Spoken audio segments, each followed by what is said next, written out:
don't think they turn that way. Uh-oh. Uh-oh. Can I have that back? Can I give you the mama? Can I give you the mama? This is coach in training.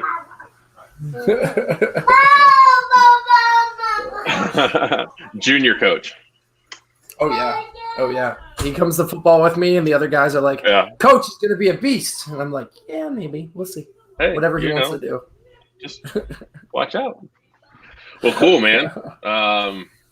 We are live action. Coach's Corner number 9 with Jesse Grund. I was trying to think of a nickname for you. Jesse the Coaches Everything Grund or something like that, but I couldn't get anything real snappy. So I figured I'd butcher it for you. Good. Welcome. Yeah, thank you. But Jesse, and I'll let him talk about himself. But Jesse has been with us for what, 3 years now? 3 years. Something like that, 3 years? Yeah, 3 years. And Jesse's one of our wellness guides. And if you're watching this as a Warrior Path alumni and you have gotten into the TRX aspects of my path, you will recognize the mug on my screen, my right, because Jesse has filmed and edited and shared how many videos? Hundreds? At least. Hundreds. A lot. Yeah, it's hundreds. I did a count the other day, and I was like, that was a lot of work. I know. I remember watching each one. Like, all right, so this is what this one is, and this is what this one is, typing it in. So they had a description. But Jesse is behind the man behind the curtain when it comes to our TRX and a lot of our physical wellness stuff. He's done a bunch of amazing interviews with experts in the fields of nutrition, sleep, all the way down to podiatrists, and talking about how important it is to work out and barefoot and really load bear on your feet instead of in some sort of fancy shoe. God, I can't like name all of the hundreds of videos that Jesse's put together for us. And he's kind of a good dude, but he's a master TRX instructor. He's a strength coach for a high school football team, quarterbacks coach for a high school football team. What else? A dad, a husband, a driveway workout warrior during COVID, a business owner. Yeah, exactly. The list goes on. And a milk drinker. Or is that tea? Lemonade? What do you got? It's seltzer water with lime. Thank you. I have lemon ginger tea with honey and cayenne. Cheers. That sounds delicious. Cheers to you as well, sir. It's hot though. So why don't you? So I gave you a rousing, entertaining introduction. Why don't you tell us a little bit about who you are, your family, all that good stuff? Yeah. So, I have to thank you for the intro, Greg. I really appreciate it, and I'm really excited to do this. I love Boulder Crest. I love being a part of the team in whatever small or large ways I get to be a part of this, because it's one of those things that is all that work was a labor of love at the same time. I loved doing it. So. I am a coach. I'm a business owner. I own a studio in Orlando called Unconventional Strength. We primarily deal with training people how to optimize the human movement system. That's just a fancy way of saying making people be better human beings via movement. I've been in this business since 2012. I've owned my own studio since 2015. Small business ownership has definitely been an adventure, that's for sure. Very high highs, very low lows. Love my clients. I've gotten to work with everybody from world champion pro athletes to pulse shooting survivors, and everything in between that you can think of. And it's just every single one of it, every bit of it has challenged me. I picked up my first TRX strap in 2012. I was working at a commercial gym starting out my career, and those are fun. No, definitely not. And I learned a lot. I was lucky enough to have, shout out if he ever watches this. I was very lucky enough to have an amazing club manager who taught me more about business than I knew. P&Ls and understanding how to drive business. And I've applied all of those things at a smaller scale to my business, which is really, really cool that I got all that on the job training. But they bought an S-frame and bought some straps, and they came in, and I was one of those idiots who was like, hey, I'm going to try this, and like rubbing all on the straps and like, hey, I can do dips on it. Hey, I can do this, not really understanding. And a mentor now and a really good friend of mine named Trevor Anderson came in, bought taught the very first TRX course I ever went to. I was hooked like right out the gate, and I just started trying to consume as much information as I can. And here I am in 2020, and I'm now part of the cadre, which is the team of instructors that work for TRX to deliver education. It's just been just an amazing, opportunity. They've only brought up, I think worldwide, 108 of us, I think, in the entire world, which is really, really cool to be a part of the select group. As you mentioned, I'm a high school conditioning coach. I'm a certified strength conditioning coach. I haven't pulled all my certification coach. You don't have but it's been really, really amazing. I'm actually working for my rival high school, which is really fun. So it's like we had a rival. This was the school I hated when I was a high school player. Now I'm coaching that team. And I'm having the same school that I went to, basically. And the head coach is actually been a friend of mine since we were in the 6th grade. And I still interviewed for the job, and I still told him exactly how I wanted to do it. And it's been really amazing to see my ideology and what I've learned on a large scale and seeing it in football and watching us perform well and stay healthy and do all that stuff. So, besides that, I'm a husband to my wonderful wife, Aubrey. We've been married now something years. I always thought it was a joke when husbands forgot anniversaries, but I know the anniversary day. I mix up the year sometimes. That's a lot of numbers. 6 years. It's a lot of numbers. Let me interrupt you for a second, because you sound like an alien right now. And I don't know. Do I really? And I don't know if it's I think they can hear it. Does anyone hear scrambled feedback? Tina, hello. Danny, hello. Terry, is it still going on? Throw me a comment in there? Yeah, you sound better now. Tina or Danny? Okay, I'm tell us if we sound better. Move my microphone. Move my microphone. Yeah. Let's see, this is the fun part about live is that Paul says we're good. Danny says we're good. We're good. Let's get back to business and you missing anniversaries. Yeah, thank you. Thank you for bringing that back up again. You're welcome. You're welcome. In case your wife is watching. And then I'm also I'm a first-time father to my beautiful 2-year-old baby boy that some of you saw at the very beginning of this. It was a very adventurous start to our life. He was a 2-month preemie, but now he's perfectly fine, and it's been amazing being a dad. It's just it's different, It's just different. So that's me in a nutshell. This is also me in a nutshell. Does he? Well, he's got jokes. I know mine, and I think it speaks to the whole aspect of lead by example, right? I know when I'm in the garage working out, it's led to both of my sons working out. Now they don't even want to work out while I'm working out. They did their own plan. They get up in the morning, they do their thing. We got the weights and TRX straps and all that kind of stuff in the garage. But my 4-year-old, he still likes me.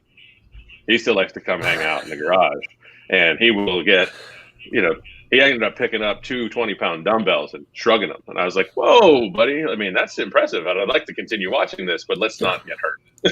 So he'll mimic whatever I'm doing, 2.5-pound plates, and he's laying on his back on the pad doing like this. And it's just fun to watch. And it's almost one of those things where, and it's not just kids, right? It's anybody around us. If you're leading by action, leading through action with your clients or with the kids you got 60 kids that you're responsible for with the high school team. And it's one of those we were talking about earlier. We were talking about buy-in, right? And it's one of those, if you're doing it and you're all in and you're passionate about it, there's no amount of talk that's going to get you the value of action when it comes to that. Right. And I think it's neat to see. I saw I've seen videos of your son and working out with you, and I watched my son he did 30 push-ups yesterday, like legit push-ups, and I was like, man, I'm pretty sure I could do 30 in a row, but I weigh a lot more than he does. But they are like those little mini-me's. How has, speaking of COVID, you talk about being a gym owner, you've had to get innovative and creative with that side of life. You had to get innovative and creative with your players in terms of working out at scheduled times and offset times and pods and blocks and all that. You had to learn a 250 play playbook. Yeah. What's been the common thread throughout all of that has been a constant for you in terms of strength and way of navigating that? I kind of, as soon as COVID hit, or even looked like it was going to hit, I took the mindset out the gate that I was going to adapt and overcome. That was 100% my mindset, and has been my mindset.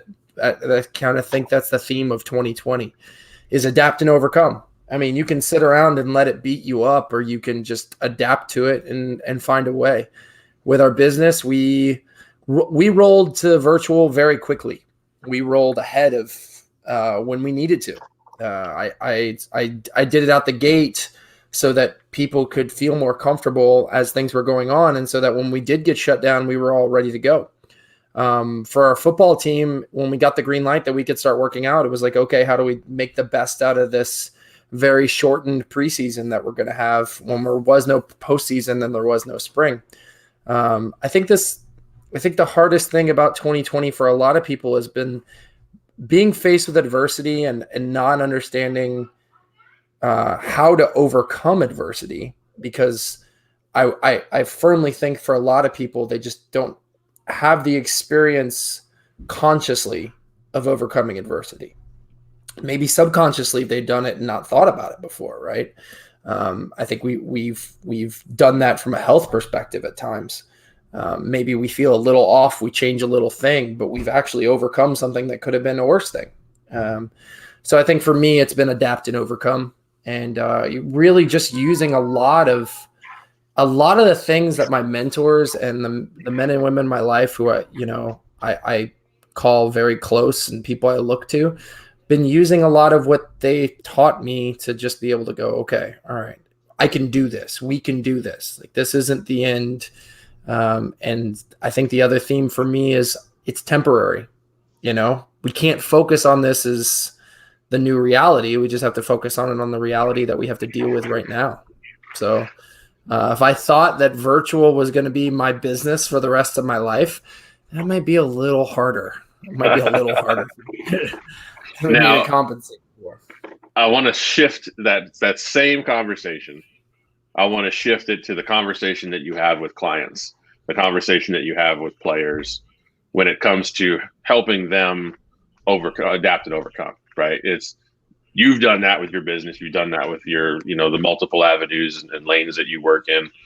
You've done it with your own workouts. If you follow Jesse on Facebook or Instagram, Unconventional Strength, right, is your handle on Instagram. You'll see he's got a myriad, or perhaps a plethora of workout videos. Plethora hefe of workout videos in his driveway at who knows what dark hour of the morning in Florida. But so you've done it. How do you help your clients? How do you help your young players do the same thing? I think, and you're asking specifically just generally speaking, or when it comes to training and fitness and health? Both. Generally speaking, because how do you have what conversations have you had to keep people motivated and excited about working out now that they've got to do it virtually at home? There is a level of having been a personal trainer. There's a level of responsibility that is there, and accountability that's automatically there when they're paying to show up and work with you in person. But is that, how do you help them maintain that same accountability and responsibility and excitement for working out? And same thing with your players. The competition is a little bit different nowadays. The school atmosphere is a little bit different nowadays. How do you help keep people focused on their goals and the excitement and motivation to keep doing it? Well, a big thing I think with either clients or athletes is to remind them that if they stop and wait for whatever's happening to stop happening, they're going to lose all of the time that they would have gotten. And whether that's from a health and fitness perspective or whether it's from a competition perspective, I constantly remind them that my big thing, and you've probably heard this before, I told my players, we're going to outwork everybody. So you're going to have kids who are sitting around at home, not doing anything, and you have the opportunity right now to get better than them. So let's take advantage of that opportunity. And if we do one at-home bodyweight workout and we get 1% better, if we do that 100 times, we got 100% better than when we started. For clients, it's a little harder because they don't have any direct competition to think about. So for clients, it's like, okay, so what do I do, Jess? I'm just going to wait till I can see you face to face. I was like, well, but we have all this opportunity to improve your health and wellness. And yeah, it's not the same as face to face, but I'm a good enough coach to be able to tell you how to do something.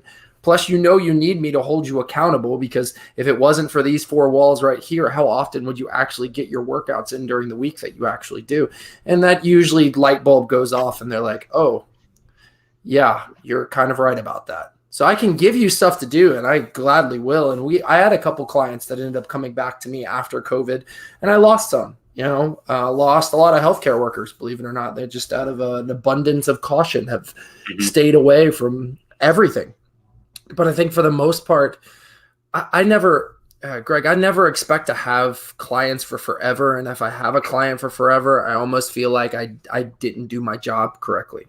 Right. Because my job is to both encourage and illuminate people to why they need what we're doing. And eventually, sometimes I get people who are like, hey, I feel great about this. I'm going to go start doing it on my own. And it's a hard financial pill to swallow, but it's actually kind of invigorating when I see all the things that they're still applying in their everyday life. So fitness and health and wellness, this is all a marathon, man. And we're just in this one part of this marathon where it's really bumpy and it's really foggy, and we don't know what our next steps is what's gonna happen on our next step, because we've never run this before. But I guarantee you the fog's eventually going to clear, and you're going to look back and go, hey, I really wish during those 6 months that I would have kept training with Jesse, because I actually would have improved during that time period. Yeah, it's interesting. What you bring up reminds me of kind of that delineation between a coach and a trainer. And one of those things is that I'm going to train you up so that you don't need me anymore. Right. I'm going to train you up to coach you up so that you can go do this on your own. You continue that curiosity. You continue to figure out you can always call. You can always come back. But if you're dependent on me for a workout, you're dependent on me for, motivation, then I'm not doing my job right. And I think it's very similar when we think about Warrior Path, right? Warrior Path is a 7-day intensive program at one of our now 7 locations, with follow-on of 18 months of continuous virtual training and Zoom meetings and whatnot, with pop-ins from the path guides. But the point is to go and live life on your own terms. You can always call us. You can always knock on the door and say, hey, man, I'm struggling. Here's where I'm at.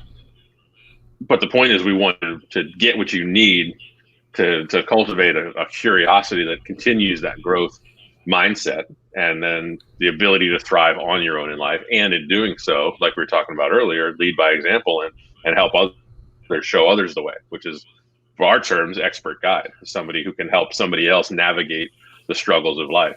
You can, no different really than you help clients and players navigate their wellness journey, their fitness journey, their competitive journey, their strength journey. Which is why I love the fact that I get to coach a little bit of stick and ball with my son's football team, but it's a different arena, but it's that same mindset. How do we continue to get better? How do I continue to get better to have more to offer? The people that I come in contact with, and through Warrior Path and whatever other, modality. You also said something by way of adapt and overcome that really speaks to one of the core philosophies wrapped around that we really hammer on in Warrior Path, is change the angle, which I think is one of the favorite things that I learned in engaging with TRX a long time ago, but really, as we partnered with TRX and have straps and get training from them and so on and so forth, and have that relationship, that change the angle piece is huge. It's huge in everyday life. It's huge in fitness and wellness and all of that. So talk about that a little bit. Talk about that from a TRX standpoint, that changes the angle and how it permeates more than just the literal angle of a strap. Yeah, for sure. And you know what I really think is cool is that became in the education piece for TRX. That's become an element of what we call our lenses, and it's our lenses of progression, right? And all lenses are is a different way I can see how to progress something or how to. I don't like the term regression. I just like lateral ession. Like it says sometimes we don't. Sometimes it's not a regression. Sometimes moving to a different movement isn't necessarily, or moving to a different angle isn't necessarily, it's not a bad thing, you know. And I think that's the really important thing. Sorry, my son just walked in and fell off the sofa. This is live, people. It's live. It's live. Live action. Adapt and overcome. Watch out for falling children. Adapt and overcome. Yeah, exactly. I think I think one of the important things about the change the angle concept is that is the first element of it that came with learning to change the angle is that you earn your angles, right? So I think one of the big things is when we change our angle is to learn that we've and accept and appreciate that we've earned whatever progression that is. And I think that actually kind of really cool, in a cool way, speaks to life in that when things get a little harder for us, maybe we've kind of earned the right to be in a position where more is expected of us from a strength perspective, because that's what happens when the angle gets deeper, right? The angle gets harder, and now all of a sudden more is expected of my body to work a little bit harder. So we got to earn our progressions. And I think TRX is it's a great mirrored modality that has so much to give us physically, but also teaches a lot about just this meat sack that we're stuck with, right? I mean, because we get one of these, all right? No one's running around giving us more meat sacks. And if they are, someone needs to call the police. But ultimately, like we're only given one of these things. And I think putting this, this biological entity under more stress teaches us a lot more about the biological entity. And I think in life, the more stress that we get put under, the more we learn about ourselves. And so I think it's a really good, I think strength training in general is a great allegory for life. And I think you can take your achievements in strength training and be able to see them as a way of overcoming the load or the angle when the stresses of life hit you. Because guess what, Greg? Your body doesn't know the difference between stress. Stress is stress is stress. So when you are working out or when someone is berating you in your office, your body responds to stress exactly the same way. It's all about what happens between the ears in regards to how you physiologically respond to those stresses. And so if I see it as something I can overcome and not, the really terrible stress circle, the stress loop that we get into, then it's not going to have the same effect on me that it would otherwise. That is a fantastic point. And that's something we talk about during archery when we've got all the students and they've got that bow pulled back and they're holding on to it. And it's that you can hold on to it.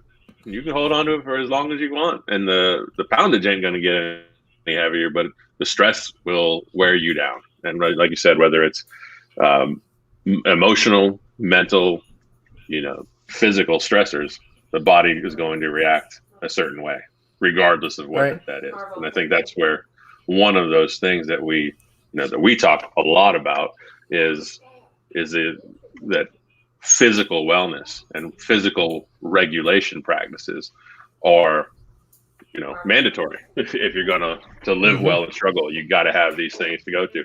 So, for a lack of a better term, it hit the fan here today with plans that we had this weekend. COVID struck, and it's been a plan for a long time coming here.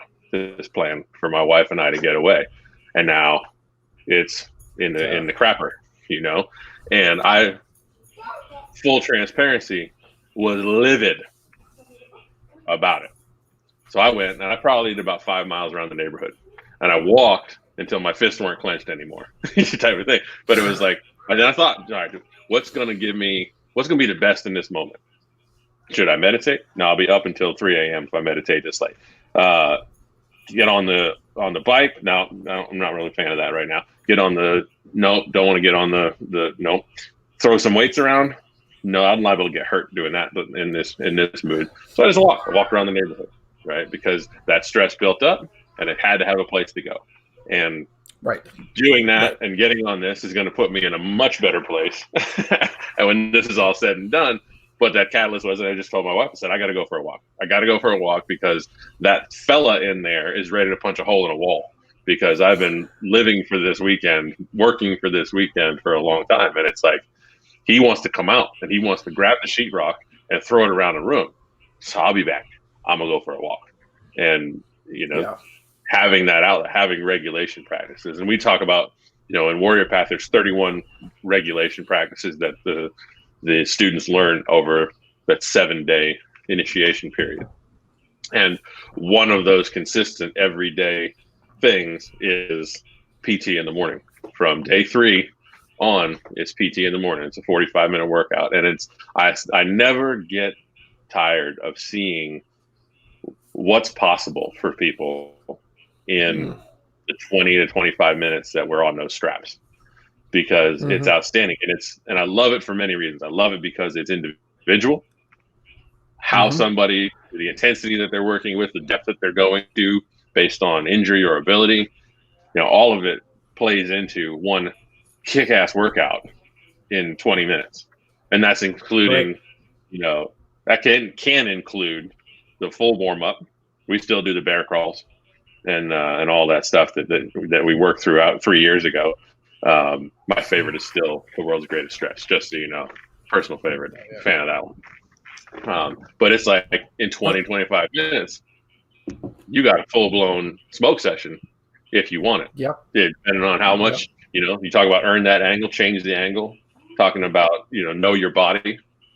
And I think one of the biggest ones is, for me, is that, you're never getting these 30 seconds back. We're doing 30 seconds on, 30 seconds off, or 30 perfect reps. You don't get those things back. And I think, to your point of strength training or physical training, physical wellness, the rigors of doing that type of exercise, wellness practice, is a great metaphor for life, because we don't get those 30 seconds back, whether it's in the gym, on the straps, on the field, in the office, at the kitchen table. Sure. And I don't, how important has that been for you, that having that mindset been for you during this COVID time of all the uncertainties of life? Yeah, I love that statement about you don't get that time back. And that draws me back to what I kind of talked about before, which is you can't put things on hold, especially when it comes to your own health and wellness. I posted something the other day on social media, and it was like, stop holding your health and wellness hostage for the sake of your health and wellness. Because I'm going to put on pause me getting healthier, leaner, stronger, mentally healthier, so that I can protect myself from this virus in the world that's going on right now. And it doesn't work like that, right? We're not going to get any of this time back. Your body won't get any of this time back, right? I mean, I'm going to use my meat sack reference again. We only get one of these, and it's a finite period of time, and I want to get everything out of it that I can. So I think, we're in a very tumultuous situation as a country, as a people, and everything right now. And I think if I can do one thing every single day, just one, if at least one thing, if I can do it, and in doing that, get 1% better, then the day was mine. Okay, it was the day was mine. And I think at the end of the day, like, that's the goal. That's part of why I started those super early AM workouts was, I wanted, besides servicing my clients, I could see that I wasn't taking the same care of myself as much. Between the crazy schedule I had, where literally I'd train clients, then go home and get some food, just do some studying, maybe get a little baby nap time, and then I'm at the football field coaching, and our coach really enjoys not sticking to a schedule. I love him very much, but whatever, we got to get the work in, right? And so I was just finding myself, not getting not getting that me time in and not taking care of myself. And that's why I was like, okay, so I have to adapt. How do I adapt? I can't change football. I can't change work. I mean, I could change work, but that would mean less money in my bank account. And I own a house now, so that can't be the case. So what am I going to do? All right, here's what I'm going to do. 4:40 in the morning, wake up call. Let's do this. And let's make sure it's gotten in at least 4 times a week. And I've been sticking to it. And I'm a better coach, Greg. I'm a better coach after I do that. I'm a more patient coach. I'm a better human being to the other coaches in my studio. You know, it's amazing what just 45, 50 minutes of physical training and concentrated breathing work and all the good stuff that I do in the morning. It's amazing what just that does to set the stage for the rest of the day. And if I miss it, absolutely, it's a very tough day. I mean, honestly, it is.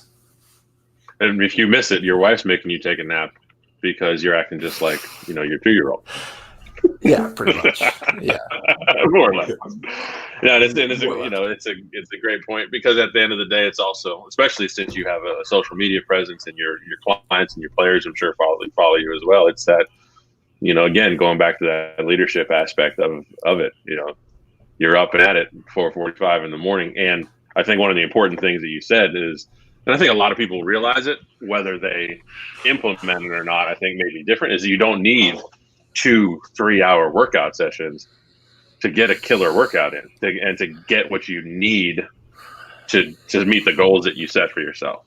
You don't need to bust yourself up in over 2 hours to live well and have the meat sack, to use your eloquent term. You'll never think of the human body otherwise now. You'll never think of the human body otherwise. You could. I gotta go out in the garage. I gotta go work my meat sack, and my kids are gonna look at me very weird without any context. But I think about, you have a lot of training. We've had these conversations before. I've been a personal trainer and all this, that stuff as well. And there is still that, well, I don't want to pay for somebody to do that, or I can't afford to pay for somebody to do that. A lot of gyms are now closed, so it's almost impossible in some areas of the country for people to do that. They can only have, 200 square or 100 square feet per person to get a full workout in. What can you tell people in terms of building a foundation at home? If you can't make it to the gym, if you can't afford a personal trainer, or don't want a personal trainer, you've got all the motivation and inspiration that you need. You just don't have the working knowledge. What can you tell people that would help build a foundation for an at-home, physical wellness program? So that's a great question, Greg. I'd love to answer that. I think the really important thing to remember is, I'm going to kind of backtrack to what you said, because I think there's an important element of that, which is what is motivating you, because that should dictate what you do. So I think that's a big thing that we tend to miss when it comes to health and wellness and movement, is what are your motivators?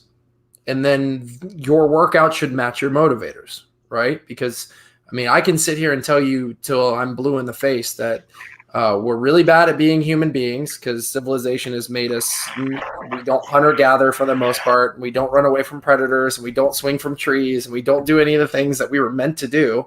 So our workouts should try and match those things as much as humanly possible, so that we don't have the deficiencies that come with an advanced civilization and all this breakdown. You'd probably look at me and be like, but 6-pack abs. And I'm going to be like, okay, all right, now let's actually talk about what your motivators are. All right. And because at the end of the day, you have to have 2 types of motivators, extrinsic and intrinsic motivators. You have to have something that extrinsically motivates you. And, hey, maybe it's shoulders. Maybe it's the way I look to my wife. Maybe it's the way it's stepping out of the shower, the way I look in the mirror. Maybe any of these things are fine. Okay. But when it's 4:40 in the morning and it's 40 degrees outside, that's not going to motivate you to get out of bed. Okay, so then it's like, okay, I need some intrinsic motivators. Like, I want to keep up with my son. I want my health levels to be here. I want my mood to be here. These are the things that are going to drive me. So So let's make sure we get the right intrinsic and extrinsic motivators. You can write these things down like, hey, okay, these are my goals. Okay, this is my big goal. This is my little goal. This is my driving force. Okay, my son is my driving force. I want to be there for every step of his whatever athletic journey that he wants to do type thing, So then it comes down to, okay, so let's just say, I'm hoping for the sake of the audience that we're talking to right now, that your driving force is just to be a happy, healthy, whole human being. If that's my driving force, well, then you just need to build your workouts around moving well. So intervals are great for that, okay? And TRX intervals are even better for that. But if you just have your body weight, the meat sack, and gravity on the meat sack, then that's all you really need. You're not going to really make those things necessarily harder without somebody like me. Moving is there's 8, I call them foundational movement patterns in life. They're not functional because what's functional to Greg and what's functional to Jesse are not the same thing. So I think we kind of throw the term functional around too much. And it's functional is not a term that applies to everybody. Not everybody can hinge the same way. Not everybody can squat the same way. Not everybody can pull or push the same way. But we have foundational movements that are movements that we all should have some semblance of access to because we've just found them to be efficient movement patterns for life. So not to overcomplicate it, there's 8. It's crawl, it's plank, it's push, it's pull, it's squat, it's lunge, it's hinge, it's rotate. These are 8 foundational movement patterns. I actually wrote an ebook, and they're listed in an ebook. And anybody who reaches out to me on social media after this, I'll send you a free copy of my ebook because I actually talk about them. But 8 foundational movement patterns, train those every day. Honestly, that's all you really need to do. Okay? If you took 30 minutes, 40 minutes to work out, you broke it up into 4 segments and you said, hey, I'm going to, for the first 10 minutes, warm up my joints. For the second 10 minutes, I'm going to warm up my muscles. The third 10 minutes, I'm going to focus on one movement pattern that I'm really going to try and be as strong as I can at today. Let's say it's squat. And then for the last 10 minutes, I'm going to do something to increase my heart rate. And, whether it's jumping rope or jogging in place or going for a walk or doing any sort of thing, that's a really good 40-minute workout. That's really good. And it's not super complicated. And no Instagram celebrity trainer is going to tell you that this is a really good workout. They're going to tell you that you have to do these 3 things and this is what you need for your booty and all this stuff. And it's not, none of it's true. Okay. We honestly just need those 8 foundational movement patterns to be happy, healthy, and whole. And the cool thing about those 8 foundational movement patterns is when we get better at them, our body adapts. And when it adapts, it builds muscle and loses fat and does all the things necessary, not including recovery and all the other stuff that's necessary to do those things, to change body composition. But it actually starts to have this like physiological effect outside of the mental effect that it has on you. And it's just astonishingly amazing how simple it can be, but how complicated people make it out to be. So 8 foundational movement patterns, train them every day. Learn to move your joints, learn to move your muscles, learn to move them together, and do something that elevates your heart rate. Okay? Guys, elevating your heart rate does not mean you have to go sprint down the block. Okay? Elevating your heart rate could literally mean you jog in place for 2 minutes. Okay? Is it boring as all heck? Absolutely. I'd rather bear crawl. But it is still something that's going to be beneficial for you. Side note, did you see the guy who bear crawled the New York City Marathon over the weekend? That was amazing. Wow. Yes. I'll have to go look that up. Yes. New York City Marathon. He did it for FitOps, which is, I don't know if you've heard of FitOps, which is really cool. Yep. But he's been preparing for it for a while, and he bear crawled the New York City Marathon. That's wild. So yes. You covered a good, and I think what you said is extremely important. And it's no different. And I want to ask this question about nutrition in a second, but it's no different than nutrition, right? There's a lot of fads and a lot of things and a lot of ways and a lot of, if you do this, you'll lose 20 pounds in 5.5 hours and all these things. But it's like the KISS method, right? Keep it simple, stupid, or keep it stupid, simple. Right. You pick which one applies. But right. It's the simple, multiple joint movers with the right amount of stress on your body and the right amount, intentionality and consistency, and voila, change happens, and right. you can see it. And I think you couple that with whatever your reason, what's your why, whatever your why is for fitness, for workout, for physical regulation, for physical wellness, and it's like you're 75% of the way there, right? But it's nothing like space aged. It's nothing that needs all these bells and whistles and tricks. And carrying around milk jugs, for crying out loud. How do I even have a profession? Running in place. Right. Like, how do I have a job? It's this simple, right. But somehow my job is to wade through all the crap for you as a person and go, hey, it's simple. Here it is. And then I don't know. Teach me.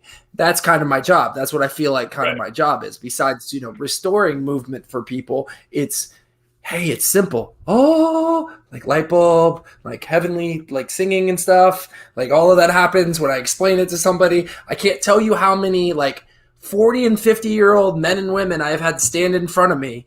And when I look at them and tell them, hey, what is the shape of your foot? And they go, it's like this. And then I show them a picture and I'm like, what's the shape of your foot supposed to look like? And it's like this. And they go, oh, so shoes aren't really good for you. I'm like, no. There you go. Light bulb. Light bulb. Those are the foundation elements that get glossed over, right? That right. TV and business don't really allow a lot of, or it's so specialized that somebody's on, the Instaface or whatever you want to call it. And it's like, I'll give you the 7 secrets, but you got to pay $399 to know that just get up and move. Right. More output than intake, and your body will physically change. So in that note, intake, talk to me real quick about just general nutrition, because we know, and everybody's heard it at some point or another, the depth that people that are watching have gone into it is obviously going to be different on an individual basis. But we know that nutrition is vastly important to physical change, not just feeding your system, but feeding your system correctly for your why. So talk to me a little bit, talk to everybody a little bit about what that looks like. Side note, that was a very professional segue, by the way. Very good job. It's taken 9 of these to get good at. Look, okay, so a couple of rules. If it doesn't fly in the air, swim in the sea, grow from the ground, or graze from the earth, don't put it in your body. Man, that was tough. Okay? So that's one. Number 2, carbohydrates are not the enemy. I want everyone to say that to themselves right now. Carbohydrates are not the enemy. There is literally not any semblance of science out there saying we should be starving our body from carbohydrates. Okay? So don't do that. All right? Secret number 3.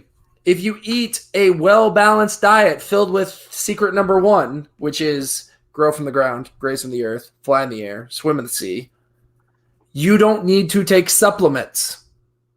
Okay? Crazy. Like, it's called a supplement, not a dependent. Okay? And so nutrition isn't complicated. What's complicated is weeding through all the voices telling you this is how you have to eat.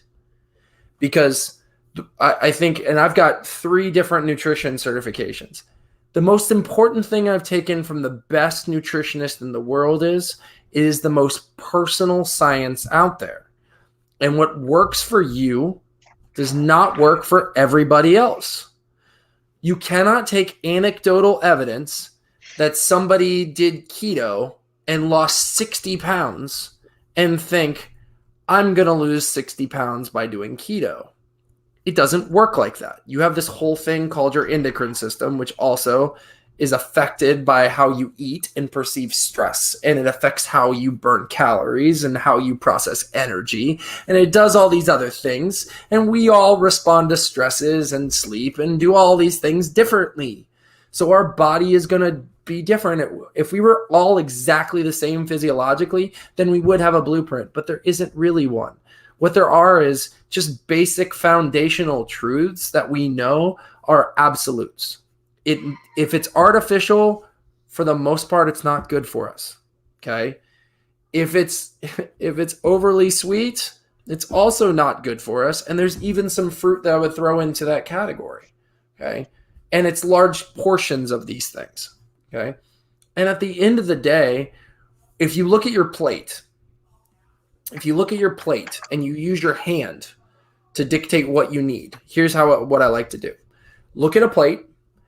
If you're a male, you want 2 thumbs of a healthy fat on your plate. Okay. So 2 thumbs of fat.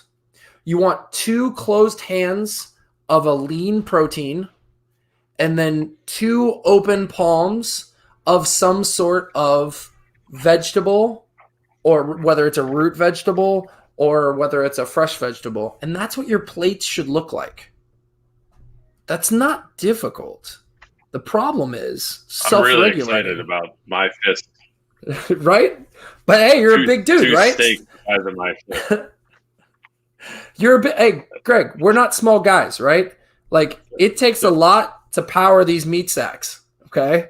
It takes a lot, all right? And when we don't give it what it needs, it'll find it other places. And I think that's the last secret and truth, is that the biggest problem we have, I see for a lot of people who are stuck in like this cycle. Like, let's say we get you into the first 3 truths, the first 3 absolute truths, and we're like, okay, so this is all I'm eating now, and I'm making sure that I eat just these things, and I'm eliminating everything else, and I'm focusing on not taking supplements unless I have to. Like, maybe I don't like fish, like it's terrible to me. Okay, well, I need an omega-3 fatty acid because that's essential. It's an essential fatty acid that my body doesn't actually make. So I need it because I don't eat fish. So I do have a couple of supplements, and I know I don't need enough protein, so I do have a protein shake that I take. But I get to a certain point where I've lost all this weight, but then I'm not giving the new body that I've formed now enough good food. Like, there's this constant ebb and flow that happens with what our body needs, and it's like just a sine exactly wave. Yeah, it really is. And so when it comes to nutrition with exercise is critical. And when we're talking about athletes, it starts to get complicated, and that's why there are people who are professionals in this. Okay. And the last thing I'll say about nutrition, unless you have any other questions, is this. Anybody who is trying to sell you that this is the only way to do something is a charlatan. Okay. And anybody who tries to write you a meal plan and hand it to you and is not a registered dietitian is a very dangerous person, because they're acting outside the scope of their expertise. They have no idea what you need as a human being. So I would caution people that when it comes to nutrition, just stick to those absolute truths. And if you stick to those absolute truths, and like Coach said, the in is less than the out, then your body composition will get to where it needs to be. But there's so many, if body composition is your main determining factor, there's so many other things that go into body composition that you and I can have an entire episode just talking about the way our body responds to all these things. So I want to, there's one more question, and then we'll kind of close things out. And what you said is very true. They're called supplements for a reason. It's a huge fad. If I take these 7 things in the morning, I'm going to look like whoever it is that I'm supposed to look like, and you don't necessarily need it if you know what the rest of your nutritional aspect of your programming or wellness looks like. So talk a little bit, if you would, a little bit more about the supplement aspect and common ones that, like you alluded to. If you don't eat a lot of fish, having those omega-3s, if you're not getting enough protein, just talk a little bit more in depth about those kind of like top 3 that you should be aware of if your diet doesn't reflect those. Yeah, so supplements are a funny thing. I mean, it's first of all, you got to make sure you're getting the right supplements. Okay, the supplement industry is like the wild, wild west. The analogy I've always used is you and I could go spit in a can and sell it as the new most popular energy drink out there, and no one would stop us. Like that's the supplement industry, and people think I'm kidding, but for the most part, like Stanford and a couple other schools every year go to like GNC and Vitamin Shop and all these places, pull supplements off the shelves, and then go test them and show you like what is like, in them. what's actually in them, what's not in them.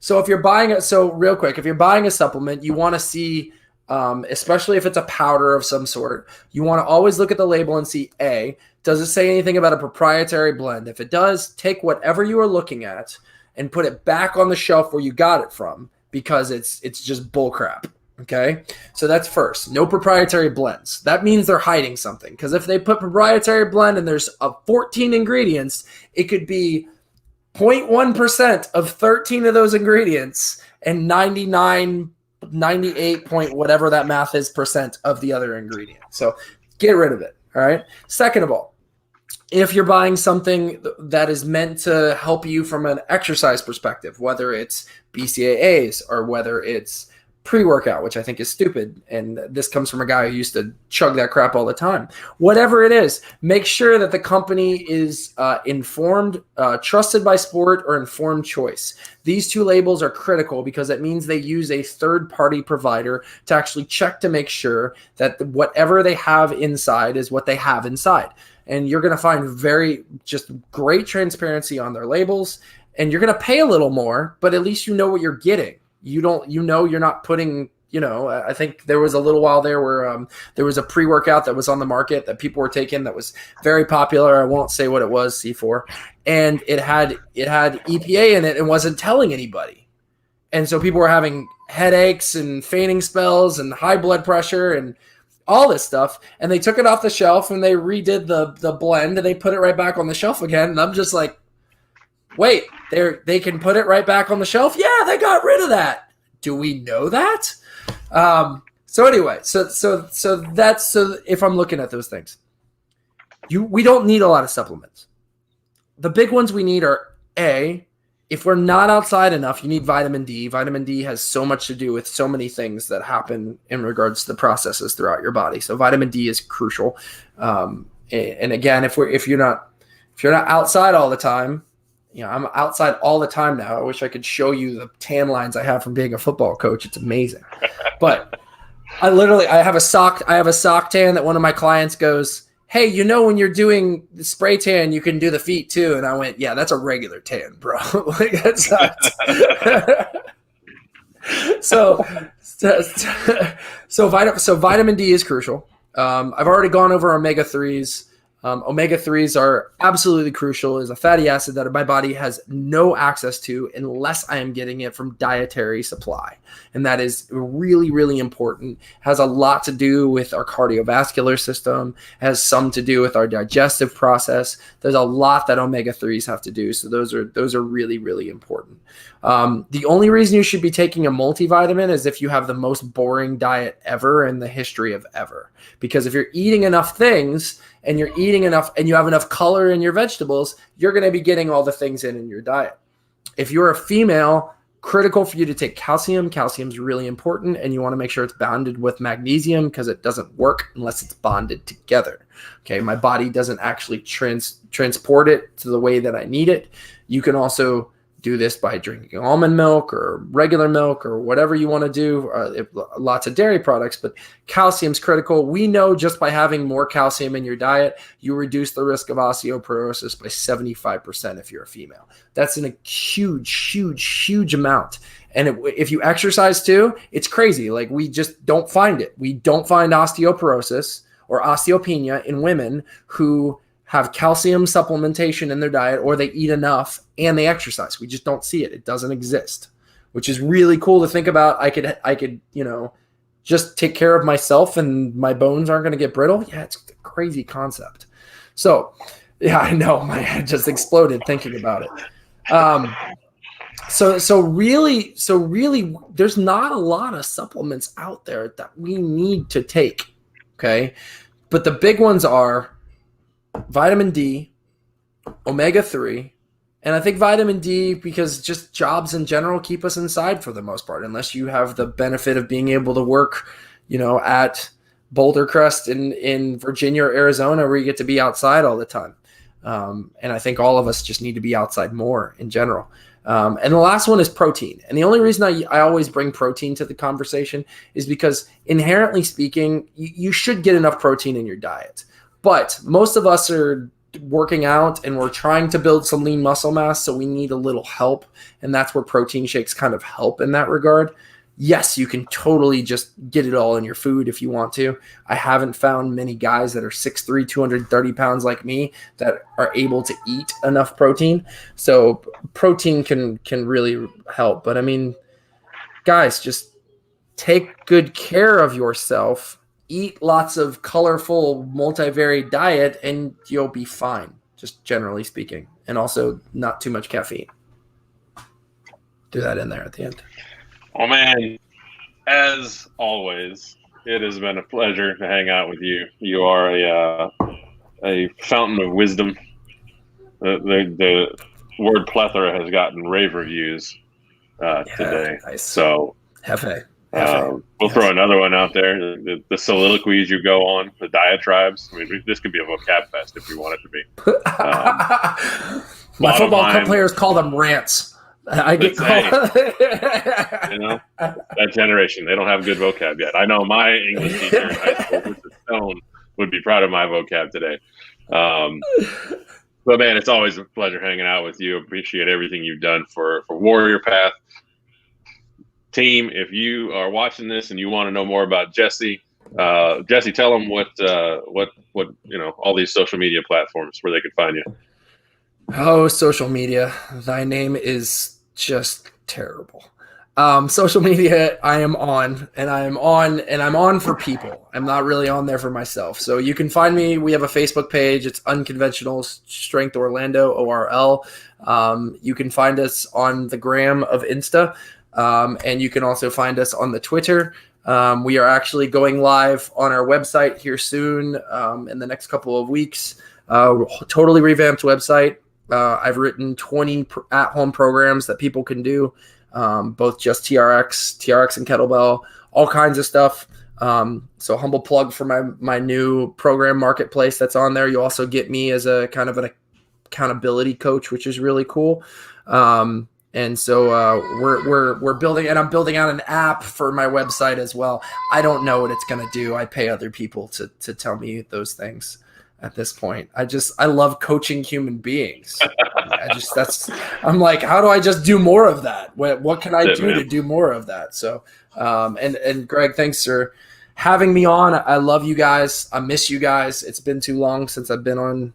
I've been up in Virginia, and I'm looking forward to being able to travel up and do more work with the growing reach that Boulder Crest and Warrior Path is having, which is incredible. And guys, if you don't own TRX straps, go buy the camo ones that are coming out, special editions. They're going to be donating a strap for every pair of straps you buy, which is that's really cool. You got to love a company that does something like that for veterans.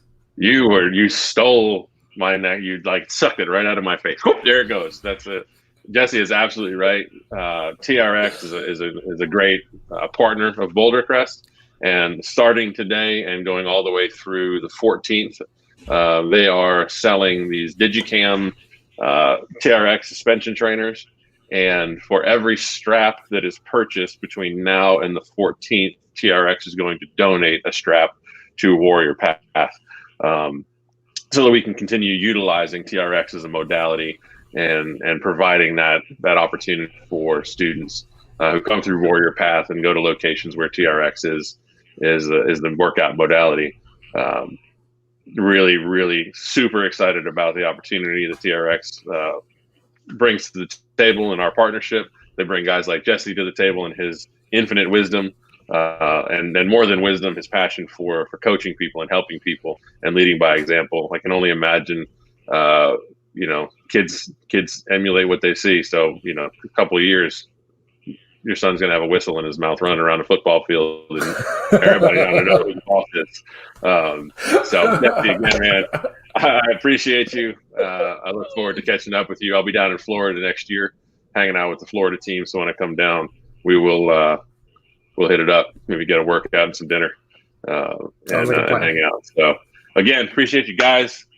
Check out Jesse. If you're just coming in on the tail end of this, watch from the beginning. He's got an amazing skill set and knowledge base when it comes to all things physical wellness.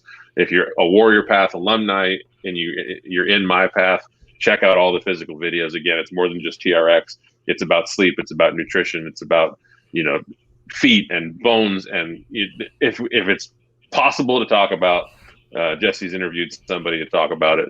And some really, really cool individuals with great, their own personal stories that have brought them to physical wellness in that particular arena. So again, brother, appreciate you. We'll do this again soon. And everybody, have a great night. Good night, guys.